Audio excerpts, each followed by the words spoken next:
इल्लीन और सिज्जीन, इन किताब अल अबरार लफी इल्लीन, किताब अल फुज्जार लफी सिज्जीन।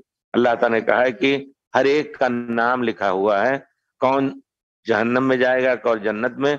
उनकी रूह नेक लोगों की इल्लीन में होगी और बुरे लोगों की सिज्जीन में होगी। सब लिख दिया अल्लाह।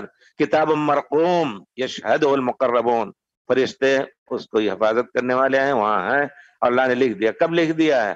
पैदा होने से पहले सबके लिख दिया है। कलम से कहा, कलम पैदा किया, कहा कि लिख। क्या लिखें? अल्लाह ताला ने उसको वही की, जो कुछ क़यामत तक होने वाली चीज है उसको लिख डालो। तुम सब लिख दिया, फला जहन्नम में जाएगा, फला जन्नत में जाएगा। कोई ये ना कहे कि लिखने की वजह से हम जहन्नम में जा रहे हैं। नहीं, अल्लाह ताला ने अपने इल्म से जान लिया। हम हजार जतन करेंगे इसकी हिदायत के, हजार रसूल भेजेंगे, अल्लाह की किताब सामने आएगी, सब कुछ, लेकिन ये कबूल नहीं करेगा, जहन्नम ही में जाएगा।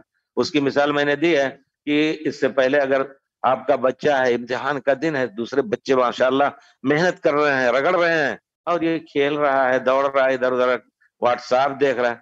आप पहले से कहते हैं ये पास नहीं होगा, कैसे मानो? आप गैब गैब जानते हैं। एक तजर्बा होता है, तो इल्म का तजर्बा, उससे आप बहुत सी चीजों कह देते हैं। हवा चली कुछ, हाँ भाई हो सकता है बारिश आए। अल्लाहुल गयूब है, अल्लाहुम्मा आलिमुल गैबि व शहादा। अल्लाह सब कुछ जाने वाला, जो कुछ होने वाला है क़यामत तक। उस बिना पर अल्लाह ने लिख दिया कि हम फला शख्स को हजार हम उसके लिए इंतजाम करेंगे हिदायत के लिए, लेकिन वो हिदायत कबूल नहीं करेगा।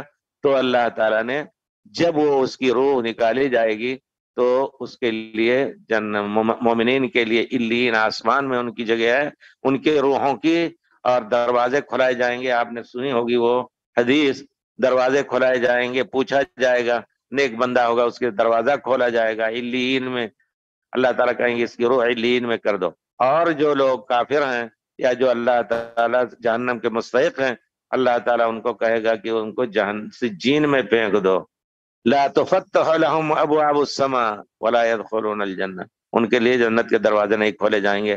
तो हमें कोशिश करनी चाहिए कि हम अपनी जिंदगी को ऐसी गुजारें कि अल्लाह ताला हमें इल्लीन में रखे। रूह जो है क़यामत तक वो इल्लीन और सिज्जीन में रहती है। जिस्म मिट्टी में होता है, लेकिन एक ताल्लुक होता है रूह का कि उसको अजाब और सवाब जिस्म को भी होता है, जिस्म के रेजे रेजे को सवाब और अजाब होता रहता है। यह है इसकी हकीकत। इस पर ईमान लाना एक मुसलमान के ऊपर जरूरी है।